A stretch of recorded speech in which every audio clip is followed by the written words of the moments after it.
untuk masing-masing dah ada dah boleh. Selepas kuliah nanti kalau dah habis apa kita raikan ya, masa bagi kita ada 5 orang yang hadir.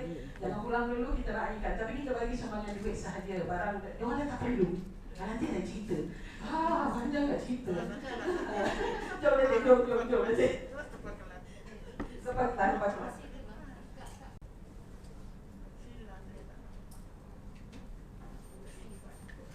Sudah.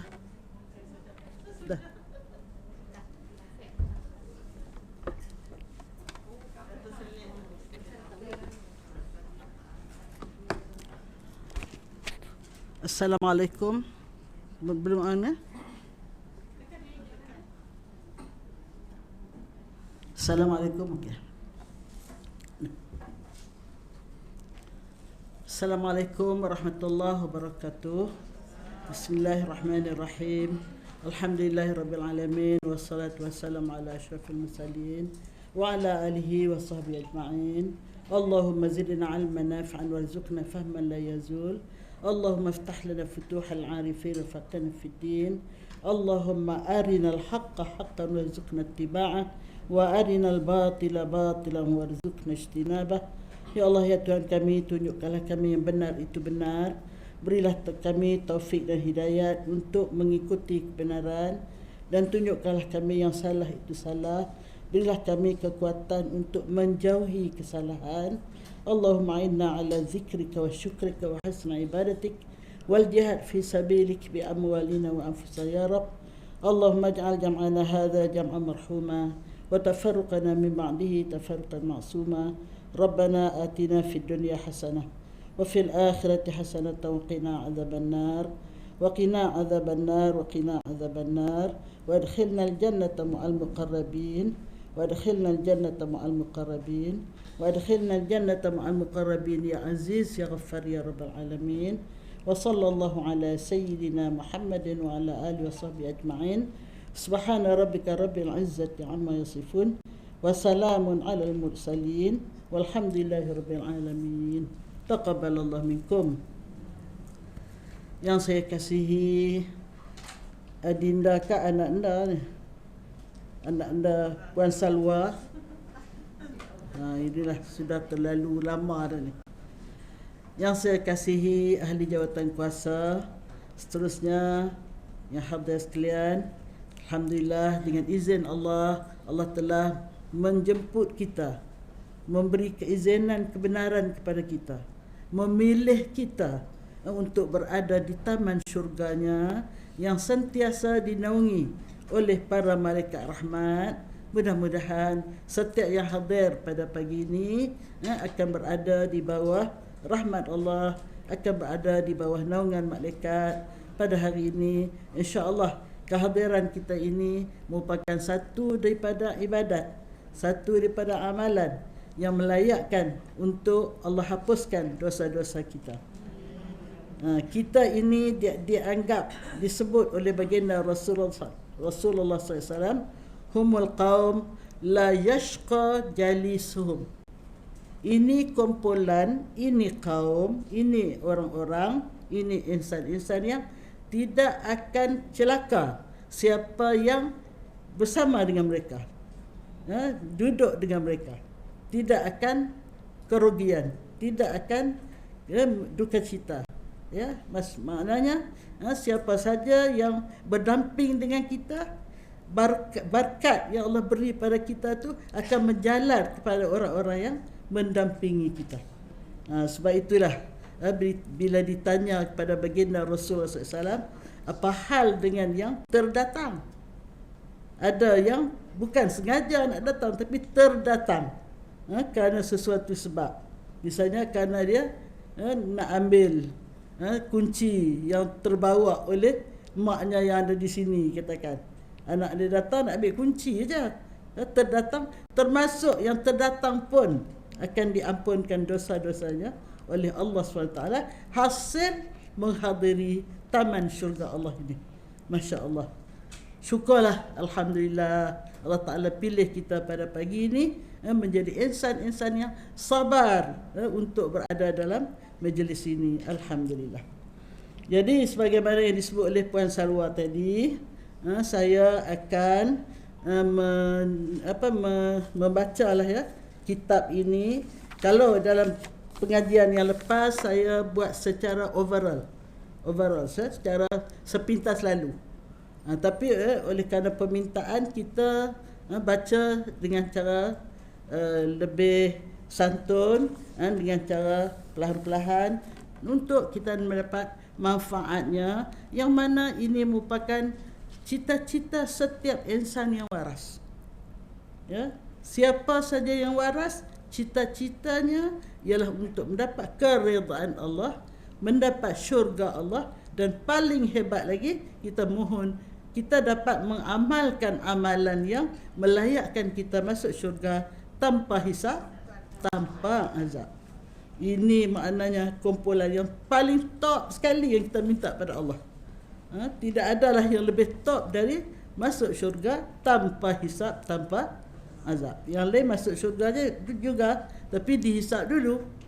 Apatah lagi yang masuk syurga diazab dulu kerana dosa-dosanya. Jadi oleh itu kita dan saya bersama kawan-kawan yang saya sebut dulu, buku ini bukan saya seorang yang buat. Saya bersama dengan dua orang lagi sahabat saya yang Allah Ta'ala takdirkan ketiga-tiga orang ini mempunyai kelebihan masing-masing untuk melengkapkan buku ini. Ya, saya Ustazah Dr. Cik Radiah, mantan pensyarah UPM, Ustazah Hajjah Normah, mantan pensyarah Maktab Perguruan Islam, dan saya sendiri mantan penolong kanan akademik daripada Kolej Islam Sultan Alam Shah. Dulu dia orang kata Kolej Islam Kelang, dah ditukar kepada Kolej Islam Sultan Alam Shah. Jadi hasil daripada ketiga-tiga orang insan ini, saya sebagai tukang arah, Ustazah Normah sebagai tukang taib, manakala Ustazah Dr. Cik Radiah tukang cari bahan. Jadi makna Allah Ta'ala takdirkan sangat cantik.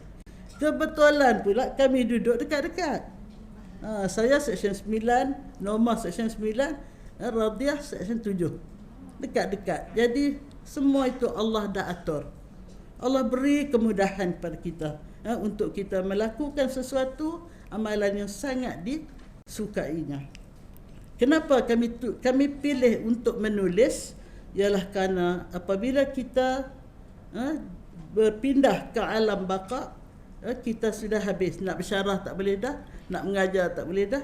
Jadi yang tinggal apa-apa yang telah kita buat sebelum kita meninggal.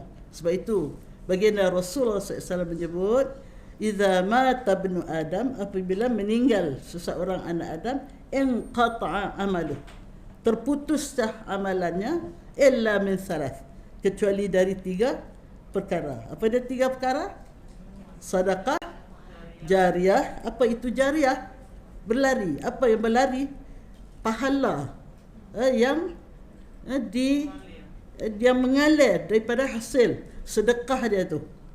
Itu dia kata sedekah yang jariah, yang terus berlari pahalanya untuk sampai kepada pemberi sedekah tadi. Maka beruntunglah sesiapa yang Allah Ta'ala anugerahkan kepadanya sekeping hati yang sangat suka bersedekah, sangat suka berinfak. Tadi Puan Salwa pun sebut tentang infak tak putus-putus, ya, yang datang daripada jamaah untuk membantu mereka-mereka yang diuji dengan banjir, ya. Alhamdulillah.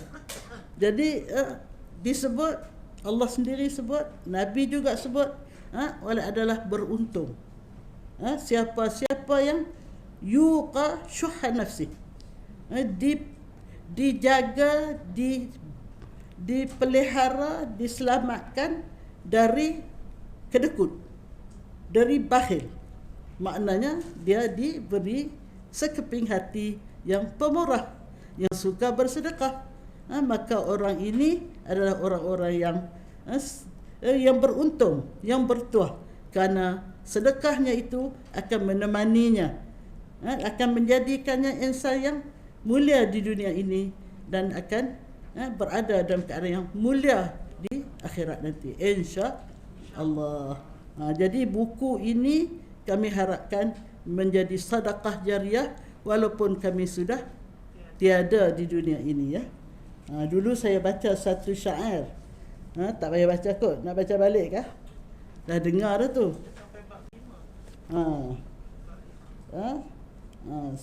Iaitu kata dia,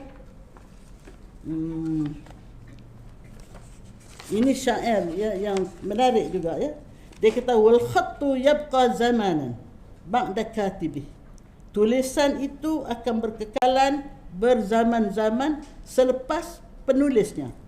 Wa katibul khatti tahtal ardi madfuna. Dan penulis tulisan itu di bawah bumi sudah madfun di kampus. Sudah nak sebut kampus tak sedap. Sudah ditimbus, ya. Jadi penulisnya sudah ditimbus oleh tanah, tapi tulisannya tetap akan terus menyantuni umat apabila umat itu mengambil manfaat, membaca dan meneliti apa yang ditulis. Jadi atas hasrat inilah kami bonda 3 serangkai ini akan terus menulis. Saya sudah selesai tulisan yang pertama, yang kedua kita sudah hantar kepada pihak penerbit, dan yang ketiga sudah hampir siap, dan kita akan terus sampailah selagi umur ini boleh dimanfaatkan, selagi boleh dilakukan, kami akan teruskan. Jadi hari ini dalam mukadimah ini kita akan hanya melihat beberapa ayat Al-Quran, ya, berhubung dengan syurga, nikmat syurga. Di muka surat yang ke-8, dia punya 8 ni Roman 8, V 113 tu itu 8, ya. Jadi dari muka surat 8 saya petik firman Allah Subhanahu Wa Taala yang memberi kepada kita panduan bagaimana kita akan melayakkan diri untuk menjadi calon memasuki syurga tanpa hisab, tanpa azab. Panduan ini diberi oleh yang Maha Berkuasa sendiri, yang mempunyai yang Tuhan punya syurga itu. Apa yang difirmankan oleh Allah, ya, dalam surah Ali Imran, surah yang ketiga, juzuk yang ketiga, ayat 31. A'udzubillahi minasyaitonirrajim. Qul in kuntum tuhibbunallah fattabi'uni yuhibbukumullah wa yaghfir lakum dhunubakum wallahu ghafurur rahim. Katakanlah wahai Muhammad, jika benar kamu mengasihi Allah, maka ikutilah daku, ya. Nescaya Allah mengasihi kamu serta mengampunkan dosa-dosa kamu, dan ingatlah Allah Maha Pengampun lagi Maha Penyayang. Jadi Allah perintah kepada Rasulullah, ya, kamu katalah wahai Muhammad, apa yang Rasulullah nak kata, in kuntum tuhibbunallah. Andainya kamu semua ni wahai orang beriman, wahai orang Islam, tuhibbunallah, cinta kepada Allah. Sekiranya kamu mempunyai sekeping hati yang cinta kepada Allah, fattabi'uni, maka ikutlah aku, kata Rasulullah. Aku dihantar ke dunia ini untuk menjadi model, untuk menjadi guru, memimpin sesiapa yang ingin mencapai cinta Allah. Apa dia? Apa yang aku buat. Sebab itu apa saja yang keluar daripada diri Rasulullah SAW adalah hadis. Sama ada perkataan beliau, sama ada perbuatan baginda, sama ada ikrar baginda, diam baginda pun menjadi hukum. Sebab itu baginda Rasulullah merupakan insan paling top di alam ini. Tidak ada segala yang berlaku pada baginda semuanya menjadi pengajaran pada kita untuk kita contohi, untuk kita mendapat kasih sayang Allah. Tentulah tiap-tiap orang kita ni mempunyai hati yang ingin bercinta dengan Allah, mendapat kasih sayang Allah SWT. Jalannya ikutlah aku, kata Rasulullah SAW. Apa yang kita ikut? 3 perkara. Pertama, kita ikut apa akidah yang tersemat, yang terpasak di dalam hati baginda Rasulullah SAW. Itulah akidah Islam, iaitu akidah iman yang dijelaskan di dalam 6 rukun itu. Al-iman billah wa malaikatihi dan sampai akhir. Ya, jadi akidah kita jangan lari. Sekarang ini macam-macam ajaran sesat, ya. Yang terbaru saya dengar ada ajaran ada 7 Tuhan. Ajaran 7 Tuhan. Bapa ni dia paksa anak-anak dia supaya mengikut ajaran dia. Tak dibenarkan sembahyang, tak dibenarkan tutup aurat. Tetapi Allah Ta'ala memilih ada di antara anak-anak dia ni menyedari hakikat kesesatan ini. Dia berusaha sedaya upaya untuk keluar dari kesesatan ini untuk mencari kebenaran. Alhamdulillah. Jadi sebab itu pertama sekali kita kena betulkan akidah kita. Beberapa bulan ke yang lepas kita dengar seorang anak kepada salah seorang presiden Indonesia, kan, dia keluar daripada Islam, dia ikut Hindu. Masya Allah. Kononnya dia nak bersama dengan nenek dia yang beragama Hindu. Wal-a'yadzubillah. Sudah ada dalam Islam, tapi Allah Ta'ala terbalikkan hati dia melihat Hindu tu betul. Wal-a'yadzubillah. Jadi pertama sekali kita pastikan akidah kita ialah akidah Ahlus-Sunnah wal Jamaah. Jangan, kita di Malaysia ni pun banyak sekarang ni. Ada Syiah, ada Wahabi, ada macam-macam. Wal-a'yadzubillah. Yang kedua, kita ikut jalan hidup Rasulullah SAW. Bagaimana Rasulullah merealisasikan ibadat dia setelah dia mempunyai akidah yang betul. Semayangnya, puasanya, pergaulannya, jual belinya. Ibadat ni dia bukan semayang puasa saja. Ibadat ni segala apa yang kita lakukan dalam hidup kita ni. Sama ada semayang puasa, sama ada kita cari rezeki, itu pun ibadat. Sama ada kita berjual beli, beranak menantu, bermusaharah, berkahwin, bergaul, bersilaturahim. Semua itu adalah ibadat yang diberi panduan yang begitu detail oleh Yang Maha Berkuasa melalui baginda Rasulullah SAW. Dan yang ketiga ialah tentang akhlak baginda. Kita mesti mengikut akhlak baginda. Baginda tidak bercakap kecuali yang benar. Baginda tidak berfikir kecuali yang benar. Baginda tidak mengambil keputusan kecuali yang adil. Jadi sebab itu fattabi'uni itu dalam. Sebab itu kita belajar sampai ke akhir hayat pun tak habis-habis. Betul tak sahabat? Sebab itu hadirat sekalian ni belajar tiap-tiap hari 2-3 kelas, ya, pun tak habis-habis. Jadi fattabi'uni ni ikutlah aku, kata Rasulullah. Ya, yuhibbukumullah. Apabila ikut aku, nescaya mengasihi akan kamu oleh Allah. Maka bila kamu ikut aku, kamu dikasihi oleh Allah. Bila Allah kasih, habislah, kemoncaklah.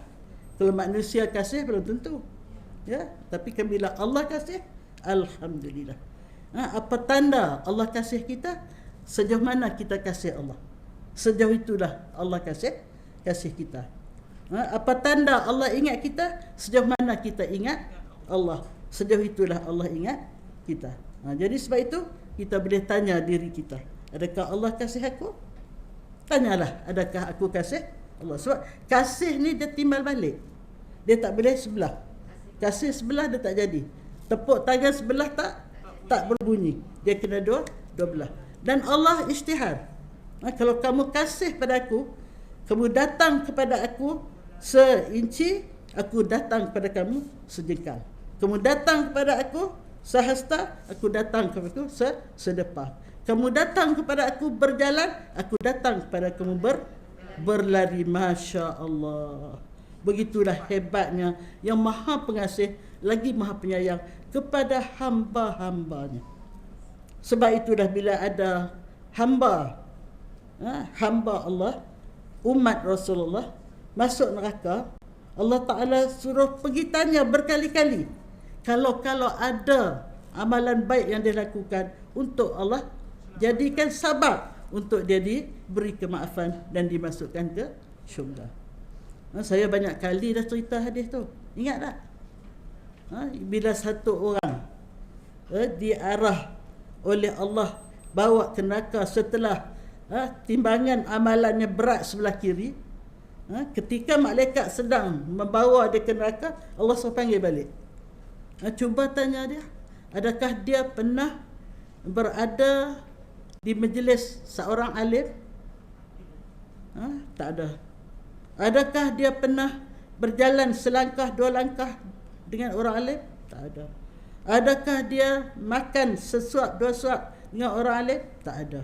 Adakah dia berjiran dengan orang alim? Tak ada. Adakah nama dia serupa dengan orang alim? Tak ada. Masya Allah. Gedebe benar lah orang ni. Tahu kan gedebe? Orang Kelantan kata gedebe. Orang sini kata apa ya? Sangat dahsyat lah ya. Tak ada, satu pun tak ada. Akhirnya Allah Ta'ala kata, tanya dia, adakah dia kasih kepada satu orang yang orang tu kasih pada orang alim? Yang tu ada, dia kata. Dia kasih kepada A dan A tu sayang pada orang alim. Jadi berkat kasihnya A kepada orang alim tu menjalar kepada dia yang kasih kepada orang tu.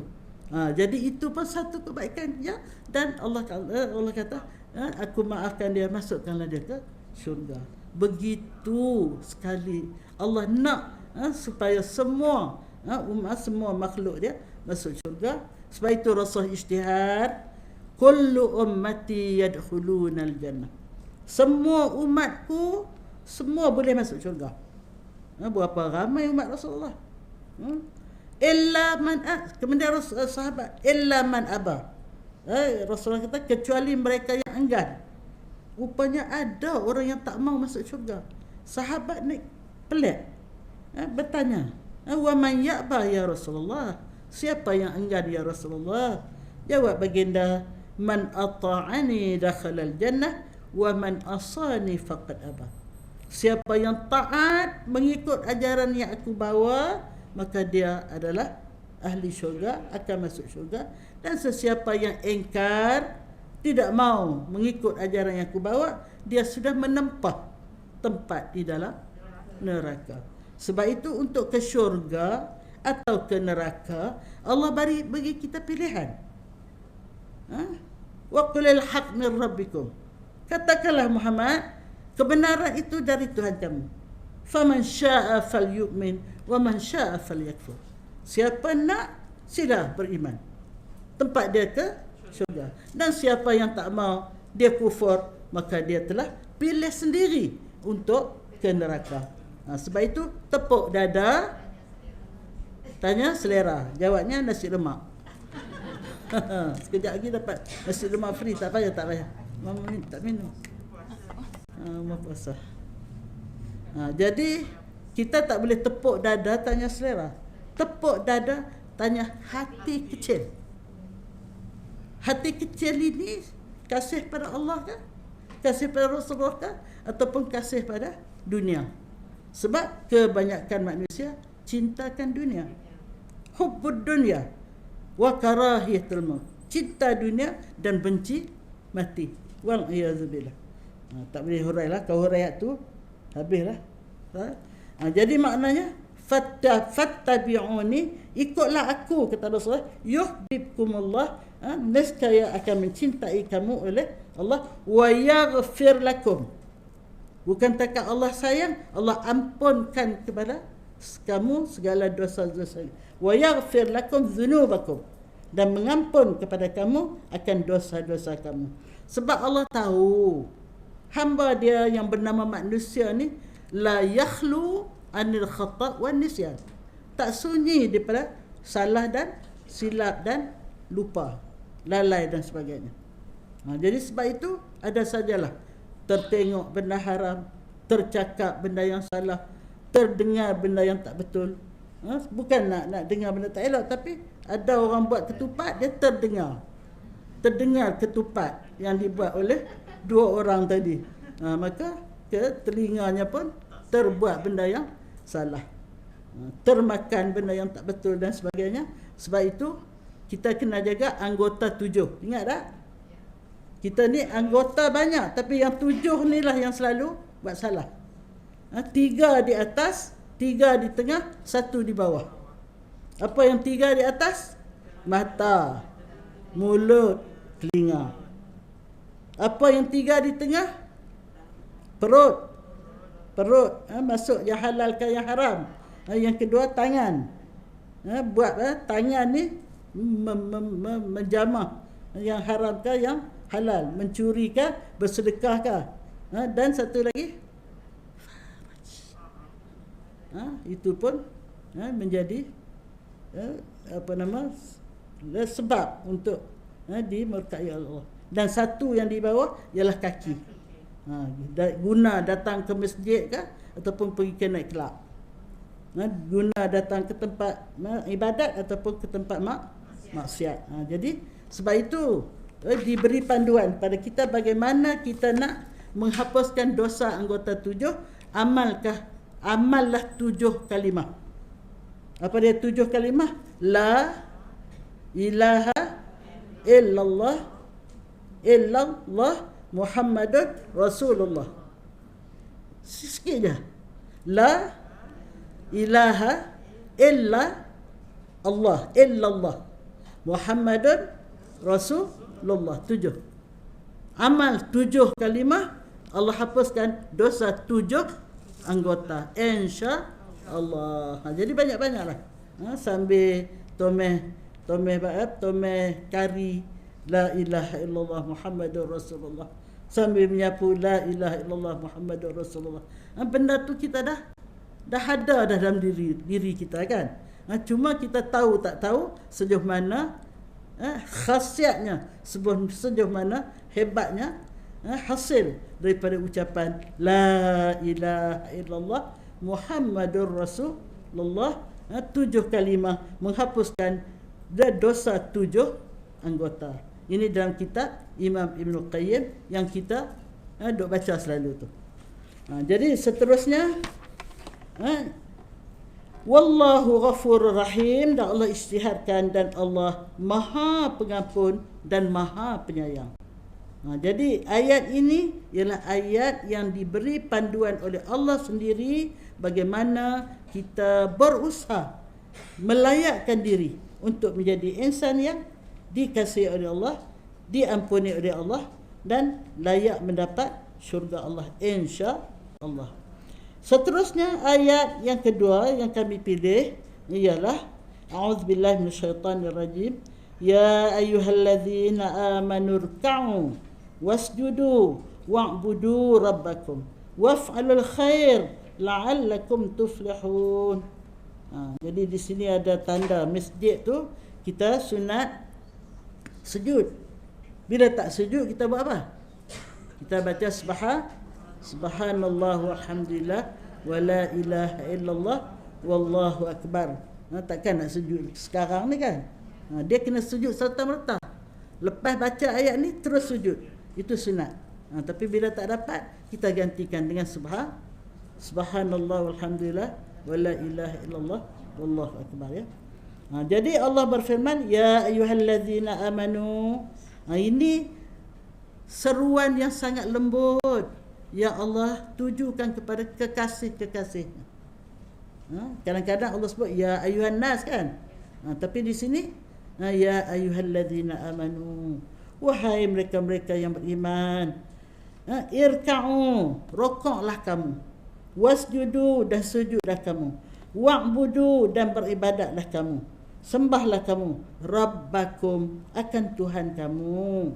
Waf'alul khair, dan buatlah kebaikan. La'allakum tuflihun, semoga kamu mendapat al-falah. Ini masjid al-falah. Masya Allah. Hadirat sekalian, berada di masjid al-falah. Al-falah maknanya kejayaan, kemenangan. Masya Allah. Memanglah ada tanda-tanda insan-insan yang pergi datang ke masjid ini, insan-insan yang layak mendapat al-falah, insya-Allah. Saya duk pergi ramai-ramai tempat saya mengajar. Masjid inilah yang paling hebat. Dia punya program majlis ilmu. Majlis ilmu, majlis yang paling disukai oleh Allah, paling dicari oleh malaikat. Maka al-falah tidak sunyi daripada malaikat. Sentiasa malaikat penuh di sini menaungi kita, insya-Allah.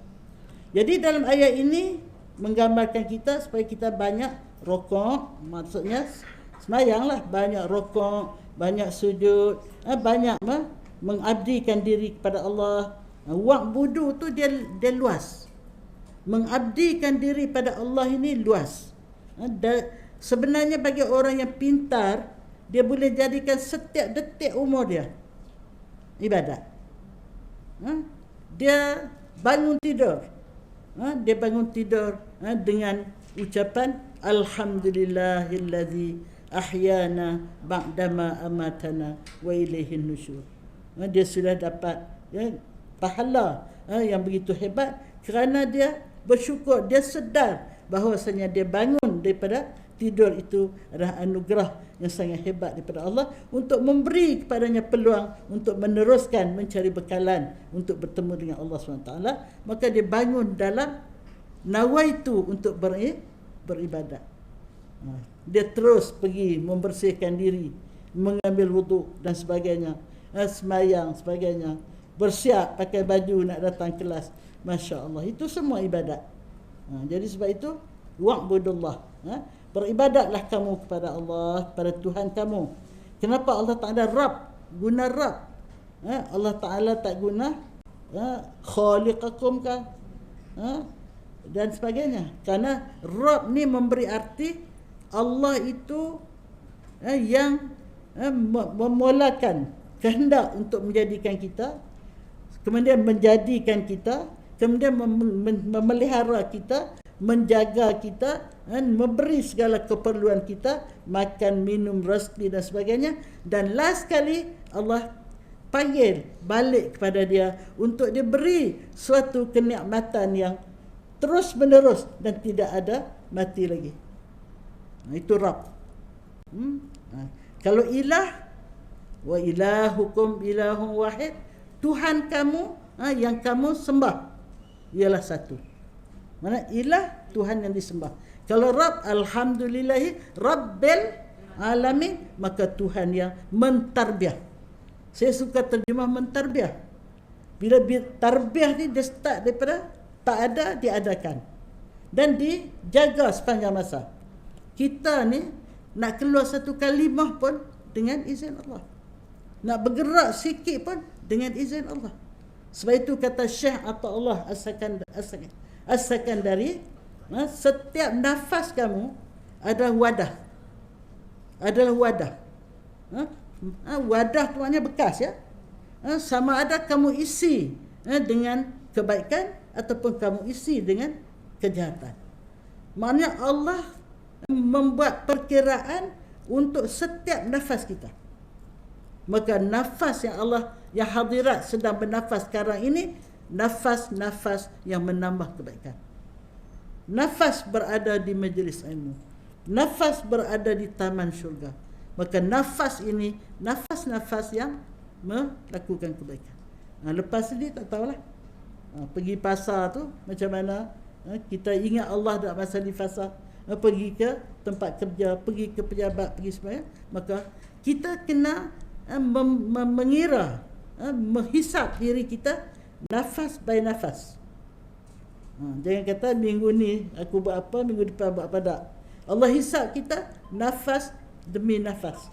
Maka kita pun membuat perkiraan supaya setiap nafas kita, nafas yang kita sedut udara Allah ini, kita gunakan untuk memenuhi nafas itu dengan mengingati Allah, dengan beribadat pada Allah.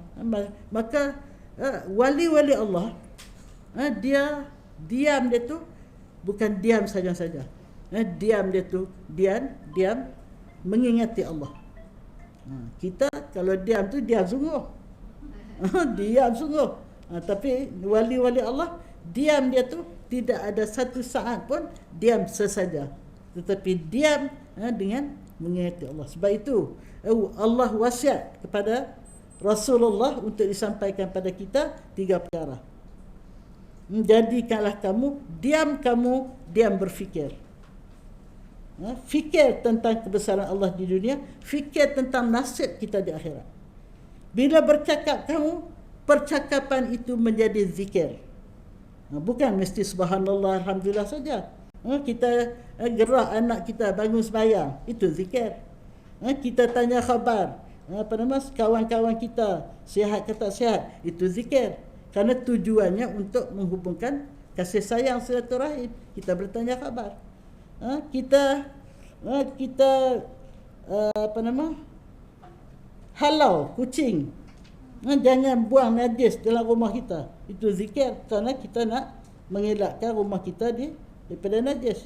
Jadi maknanya setiap perkataan kita biarlah menjadi zikir. Bila tak jadi zikir, bila kita sia-sia menyanyi bilik air, menyanyi bilik air, itu tak jadi zikir. Dan kadang-kadang perkataan kita ni menjadi maksiat, menjadi dosa, apabila kita gunakan lidah kita untuk menyakitkan orang, menyakiti orang, memaki hamun orang dan sebagainya. Sebab itu setiap kalimah kita hendaklah kita berhati-hati. Diam kamu, diam berfikir. Bercakap kamu, bercakap berzikir. Dan setiap kalimah itu bila kita lakukan benda yang baik akan menjadi sedekah. Kita fikir sedekah tu bagi duit saja, bagi barang saja, tapi kalimah yang baik itu adalah sedekah. Dan bila kamu melihat, lihat beriktibar. Tengok yang baik kamu contohi, tengok yang tak baik kamu sempadani. Itu pesanan Allah melalui Rasulullah kepada umatnya. Pesanan ni dia ada 9, tapi saya bawa 3 aja. Nak kan yang 6 lagi? Kau tak payah. Dah bagi dah. Terlupa dah ya. 6 lagi. 3 perkara hubungan kita dengan Allah. Apa dia? Allah kata hendaklah kamu ikhlas dalam semua keadaan, sama ada fi sirri wal alaniyah. Dalam masa rahsia ataupun terang-terang kamu ikhlas. Ya, jangan depan orang nampak ikhlas, belakang orang macam-macam cerita. Yang kedua, kamu berlaku adil terhadap yang disukai ataupun dibenci. Jangan orang ni kamu benci, tak salah pun kamu kata salah. Orang ni kamu suka, dia salah pun kamu kata tak salah. Tidak. Berlaku adil lah terhadap orang yang kau suka ataupun kau benci. Tetap benar itu benar, salah itu salah. Dan yang ketiga, hendaklah kamu beriktisad. Apa dia beriktisad? Bersederhana. Sama ada kamu dalam keadaan susah, fakir, ataupun kamu dalam kaya raya. Allah suka kita sederhana. Khairul umur awsatuha. Makan pun kalau makan banyak sangat, apa jadi? Mudarat. Sikit sangat pun kelaparan. Tapi yang paling baik sederhana. Itulah dalam hal-hal lain pun. Itu 3. 3 lagi hubungan kita sesama manusia. Kata Allah, ini hadis kursi ya. Apabila orang menzalimi kamu, hendaklah kamu maafkan. Orang yang menzalimi kamu, maafkan dia. Orang yang memutuskan silaturahim dengan kamu, hubungi dia. Sebab Allah tak suka orang hidup putus silaturahim.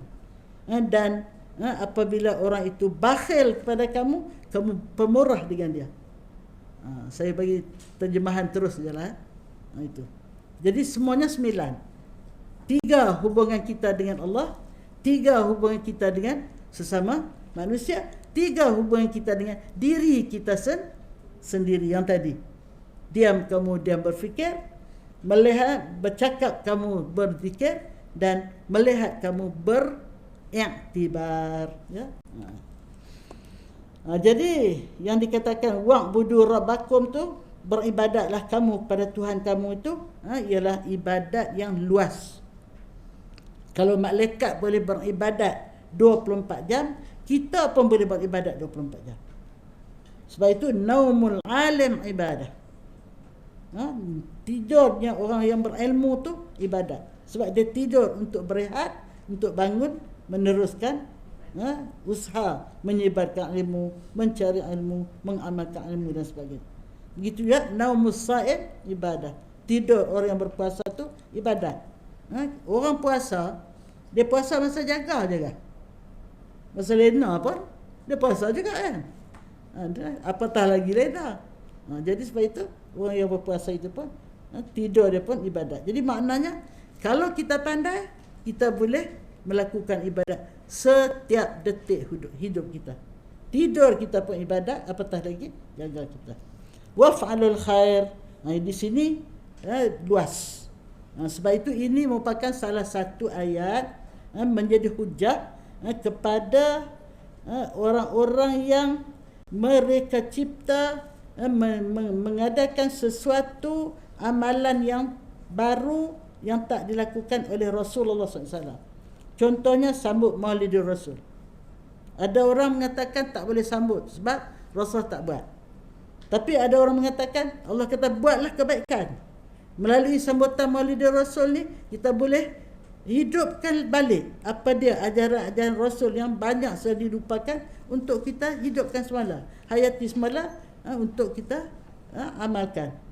Jadi Maulidur Rasul tu bukan satu yang sia-sia. Katanya serupa dengan Yahudi, serupa dengan Nasrani. Rasulullah tak buat. Tapi di sini ayat ni kata waf'alul khair, buatlah benda baik. Sama ada ini baca Yasin malam Jumaat, Maulidur Rasul. Rasul tak buat pun kita dibenarkan buat, kerana Allah kata buatlah kebaikan selagi benda tu tidak bercanggah dengan syarak. Kalau bercanggah dengan syarak itu tak boleh lah. Pergi jumpa dukun, buat mandi safar sebagainya, itu tak boleh. Tapi kalau yang baik, buat majlis ilmu, buat majlis silaturahim, buat Maulidur Rasul, buat upacara baca Quran malam Jumaat dan sebagainya, bertalqin untuk mengingati orang yang hidup, yang dia pun akan sampai masa untuk pergi seperti orang yang kita kebumikan itu semua benda baik untuk memperingat. Allah Ta'ala perintah kita amar ma'ruf nahi munkar. Yang paling sesuai untuk kita amar ma'ruf nahi munkar masa hatinya sedang khusyuk pada Allah, sedang berada di hadapan jenazah. Masa itu boleh. Walaupun Rasulullah tak buat. La'allakum tuflihun, mudah-mudahan kamu berjaya. Al-Falah lagi ya. Itu. Masya-Allah. Ayat yang ketiga, a'udzubillahi minasyaitonirrajim. Ini sudah sampai ayat yang menerangkan hasil daripada mengikuti Rasulullah SAW, hasil daripada banyak rukuk sujud dan banyak melakukan ibadat dan amal baik. Maka Allah Taala sebut innal muttaqin fi jannatin wa na'im, fi jannatin wa na'im.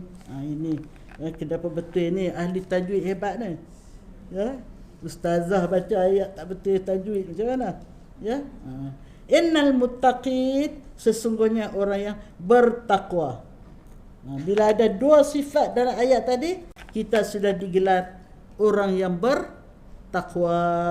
Fi jannat, di dalam kebun-kebun di dalam syurga, taman-taman syurga. Wa na'im, dan di dalam nikmat kesenangan yang tidak ada taranya, ya.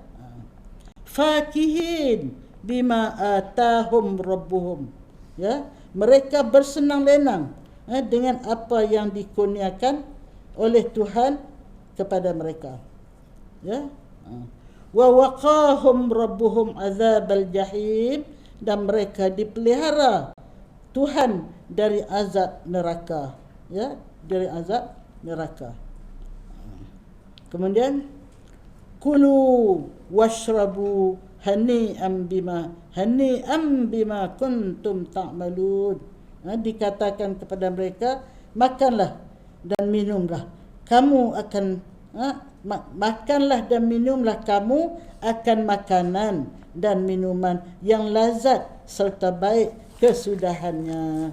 Pasal apa ni? Pasal kita kalau makan di dunia tak kena tak kena benda makan sakit perut. Tapi yang di akhirat tak ada. Di syurga tak ada tandas, ya. Tak ada tandas dan tak ada dapur. Nak makan apa-apa tak perlu pergi ke dapur, proses, masak, baru boleh makan. Di syurga sebut saja nak apa, benda tu datang cari kita. Saya baru baca satu cerita tentang ahli syurga. Dia orang makan buah-buahan syurga. Kemudian burung datang pada mereka bertanya, tak mau makan burung kah? Burung tanya. Mereka pun naklah. Tiba-tiba datang mengikut menu yang dia suka. Menu apa kita suka? Masak manis. Datang daging burung yang sudah masak manis. Kita suka daging burung digoreng. Datang burung yang sudah bergoreng. Oh, kita suka yang dibakar. Maka datang burung yang sudah dibakar. Dan ahli syurga tadi, dia makan sepuas-puasnya sampai tinggal tulang. Tak ada baki lah. Makan sampai tinggal tulang. Rupanya daging yang dekat tulang tu lagi sedap. Lagi sedap. Lepas tinggal tulang, Allah Ta'ala jadikan burung yang makan tadi burung semula. Hidup semula. Seperti asal. Itulah hebatnya syurga. Ya, Masya Allah. Jadi Allah Ta'ala kata, makanlah kamu, minumlah kamu dengan sepuas-puasnya. Bima kuntum ta'malun, disebabkan kamu dulu sudah melakukan amal soleh, melakukan sembahyang, puasa, berinfak, beribadat, bersilaturahim. Dulu amalan kamu sangat cantik. Sekarang kamu dapatlah anugerah yang begini hebat yang aku sediakan, ya. Disebabkan apa yang telah kamu lakukan. Muttaqiin ala surin masfufah. Muttaqi ini berteleku di atas pelamin-pelamin. Dia kata apa? Mereka duduk berbaring di atas pelamin-pelamin yang berderet-deret. Masya Allah, ya. Dia tak susun, dia berderet-deret je begitu. Tak ada yang membelakang, tak ada. Semua depan saja. Dan kami jadikan kawan-kawan, teman mereka, bidadari-bidadari yang putih, melepak, lagi luas matanya. Masya Allah. Saya ada seorang kawan, dia suluh cermin dia baca ayat ni. Dia suluh cermin dia, mata dia sempit. Dia kata sedihnya, dia kata mata dia sempit, tak luas. Kata sabar, insya-Allah bila masuk syurga, jadi syurga nanti mata jadi luas, insya-Allah, ya. Di syurga esok, kalau kita tengok satu orang yang cantik, matanya luas, hidungnya seperti seludang, pipinya seperti kulit dikupas, cantik sangat, kita kata teringin nak jadi begitu. Serta merta bertukar wajah yang kita idamkan itu. Pergi pula tempat pakaian, tengok semua tak berkenan. Saya berkenan yang warna lain daripada apa yang ada. Serta merta bertukar menjadi warna yang kita berkenan, bentuk yang kita berkenan, makna betul-betul Allah beri layanan sepenuh-penuhnya mengikut apa yang terlintas saja. Bukan minta beria, tak, terlintas saja terus Allah Taala kurniakan, masya-Allah. Tak mau lagi gitu. Okey. Kemudian seterusnya, dan orang-orang yang beriman yang diturut oleh zuriat keturunannya dengan cara beriman. Ini kita jangan beriman seorang-seorang. Kita doakan, usahakan, ikhtiarkan supaya zuriat keturunan kita juga turut beriman, turut beramal saleh, turut mempunyai hati yang bertakwa, cintakan Allah. Sebab itu kita ibu-ibu ni merupakan insan-insan sakti, insan-insan yang sangat mujarab doanya untuk zuriatnya.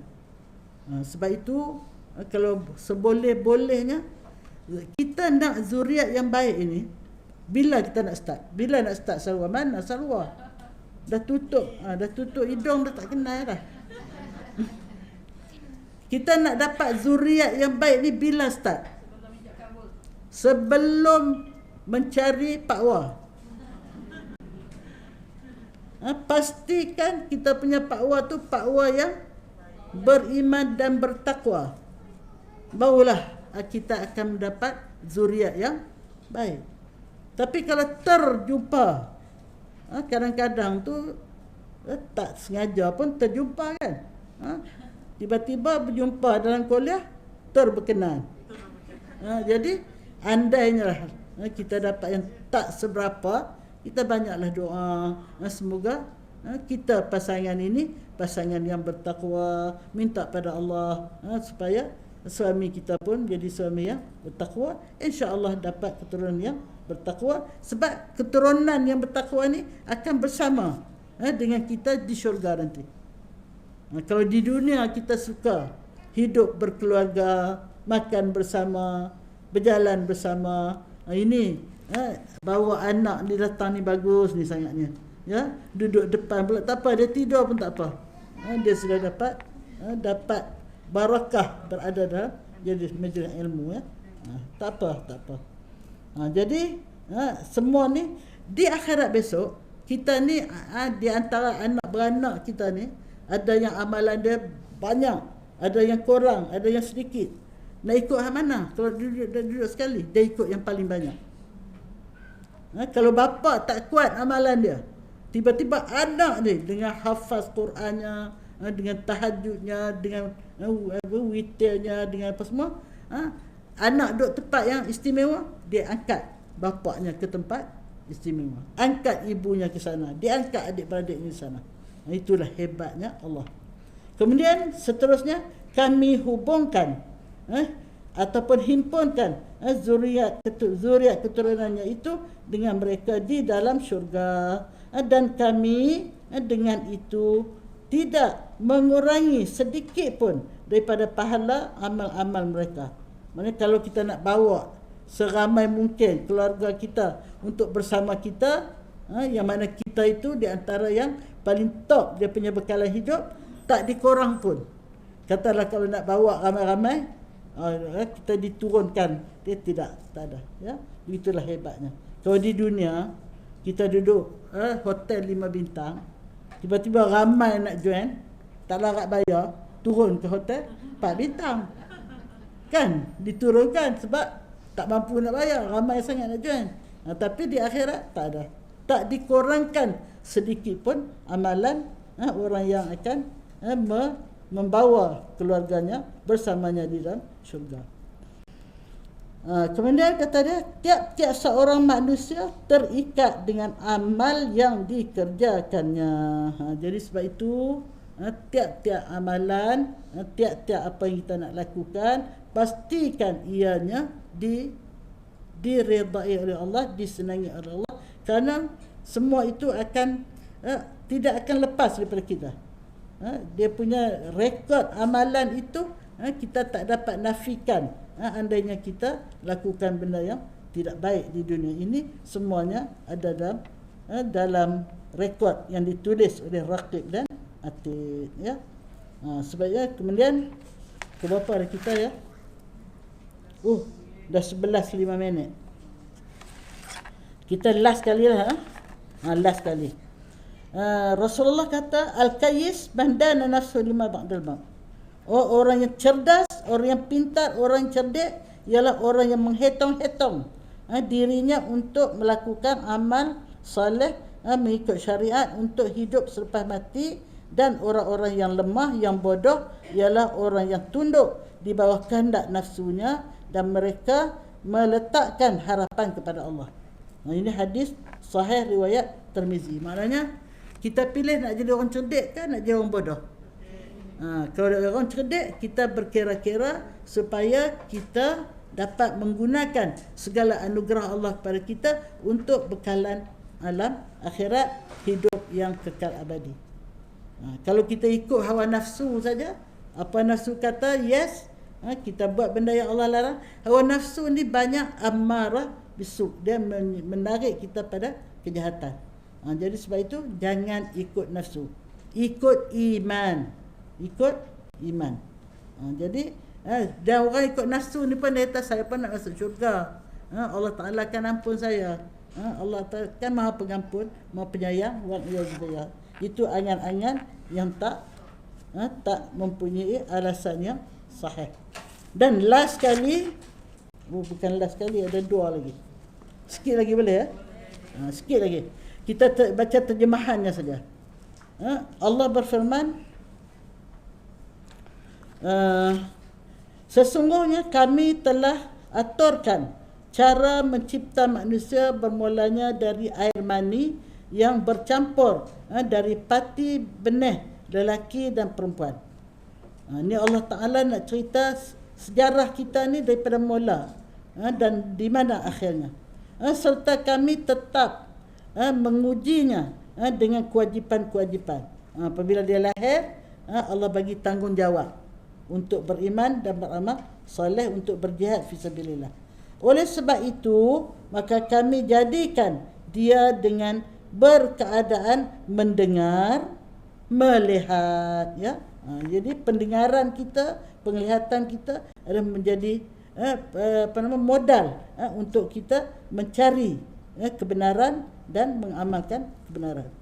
Kerana keadaan itu tidak mencukupi, sesungguhnya kami telah menunjukkan kepadanya melalui akal dan Rasul akan jalan-jalan yang benar, yang salah.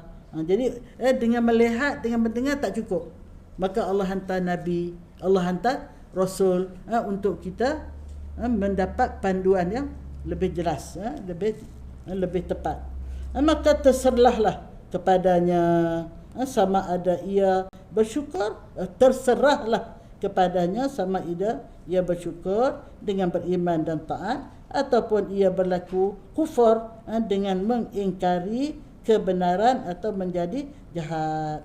Jadi bila Allah Ta'ala dah bagi cukup modal untuk dia membuat penilaian, maka tepuk dada, tanyalah hati kecil nak bersyukur ataupun nak kufur. Dalam pada itu sesungguhnya kami sendiri Allah ya telah menyediakan bagi sesiapa yang berlaku kufur atau menjadi jahat akan beberapa rantai dan belenggu serta neraka yang menjulang-julang. Wa'iyadzubillah ya. Allah Ta'ala kata, kalau kamu pilih kufur, aku sediakan rantai-rantai. Nak masuk neraka ni dia akan cabut lari.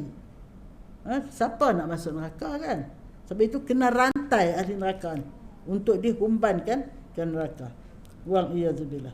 Sesungguhnya orang-orang yang berbakti dengan taat dan amal kebajikan akan minum dari gelas sejenis minuman yang bercampur dengan kafur, iaitu sebuah mata air di dalam syurga yang diminum daripadanya oleh hamba-hamba Allah yang taat ya. Kita tak ada air kafur.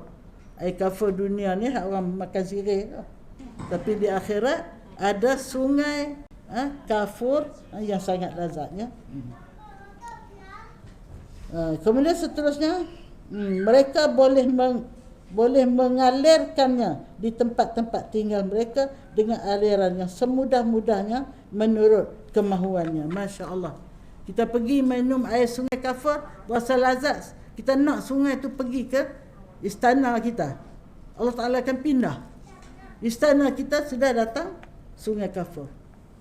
Kita ni di dunia pergi Port Dickson, tengok pantai cantik. Tak boleh nak berbalik pantai tu.